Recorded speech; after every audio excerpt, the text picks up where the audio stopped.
Olá, pessoal! Hoje eu vou continuar respondendo as perguntas dos alunos da professora Vânia lá de São José dos Campos. E hoje, aquelas do Eduardo Ferreira Simonelli, que me pergunta como se decide a seleção das espécies para se utilizar num projeto paisagístico.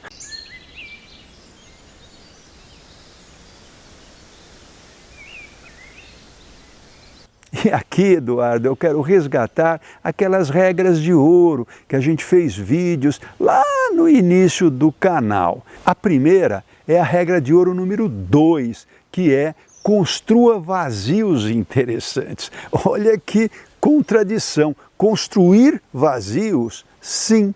Por quê? Porque as pessoas que utilizam o seu projeto, obviamente elas vivem no vazio, elas andam pelos vazios e não pelos cheios. Então nós vamos construir cheios para ter vazios interessantes, vazios encantadores. E nesse percurso, vazios diferenciados para causar aquela uau, surpresa tão bacana que vai gerar a sensação de beleza. E para você construir esses vazios interessantes, é fundamental você conhecer a regra de ouro número 3, que é use a volumetria vegetal certa em seu projeto.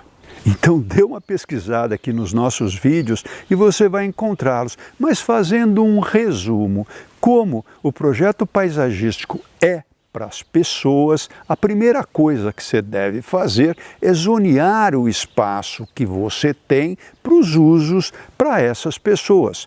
E como eu já disse aqui para o aluno Ramon, os usos para o corpo e para a mente. Depois que você fez esse zoneamento, organize espaços aconchegantes e interessantes através do quê? Primeiro, da volumetria vegetal. Então utilize plantas do extrato arbóreo para criar aquele dossel, né? Te envolver ali com aquela bolha aconchegante, gostosa, que você vai se sentir muito bem. Utilize plantas do extrato arbustivo, tanto para você fechar aquela paisagem que não te interessa, como aquelas outras, para impedir que você passe por determinados caminhos e oriente a pessoa para fazer caminhos mais interessantes para você criar aquelas emoções, aquelas surpresas. E finalmente utilize as plantas do extrato de forrações, que é exatamente a grama, que é pisoteável, e também aquelas que não são pisoteáveis, né? Que dão flor, que dão texturas diferenciadas, para realmente você poder organizar melhor esse passeio que te interessa. Depois, pense nas cores, e as cores das folhas, as cores das florações, as texturas, porque são as texturas, as folhas finas, as folhas largas, as folhas grandes, as folhas pequenas, as folhas pilosas, as folhas lustrosas, que vão dar aquilo que a gente chama de infinitos tons de verdes, que também não deixa de ser uma cor importantíssima no seu projeto. E para isso, então, eu penso na sucessão das épocas das florações, penso também nos aromas, na frutificação, para as crianças, para os adultos, mas também para os passarinhos, que com seu canto vêm fazer a trilha sonora do nosso jardim. E, finalmente, depois que eu vejo tudo que eu preciso, não aquilo que eu quero, mas aquilo que eu preciso, que o projeto te leva a determinadas necessidades, você vai atrás daquelas plantas que satisfaçam aquelas condições para você poder, então, utilizar no seu jardim. Mas abude, eu não consigo achar uma planta que seja nativa, que resista a vento, que resista a sombreamento e que floresça em azul naquele trecho do jardim. Cara, você vai ter que fazer opções. Talvez você não encontre uma planta na flor azul, mas realmente o que é importante nesse processo todo? Talvez a cor, nesse caso, seja a menos importante. Então, realmente, você vai usar uma planta que tem uma floração branca e não azul, como você queria no começo. Mas, de resto, você consegue ir organizando. Quer dizer, você sai do projeto ideal, que é aquele que você idealizou, e chega no projeto possível, que é aquele que o mercado oferece aquelas plantas para você poder utilizar ali no seu jardim. E o Eduardo ainda me coloca uma outra questão. Quais as condições ideais para você utilizar o elemento água no paisagismo? Eu acho essa pergunta muito interessante. Por quê? Porque depende muito do tipo de espaço que você estiver trabalhando.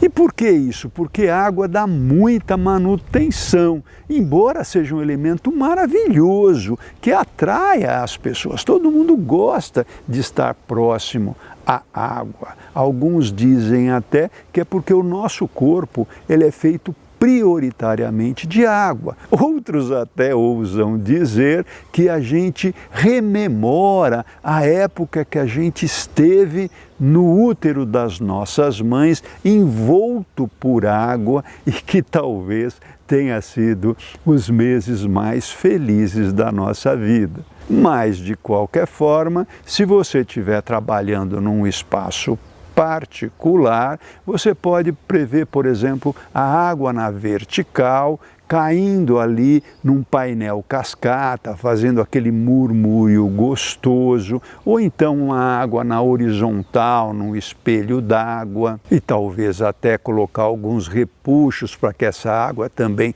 volte a ser na vertical. Agora, tudo isso que eu estou falando requer uma bomba, requer eletricidade, requer cuidados, requer limpeza, para que tudo funcione. Agora, num espaço público, infelizmente no Brasil, em geral, você não tem todo esse cuidado de manutenção.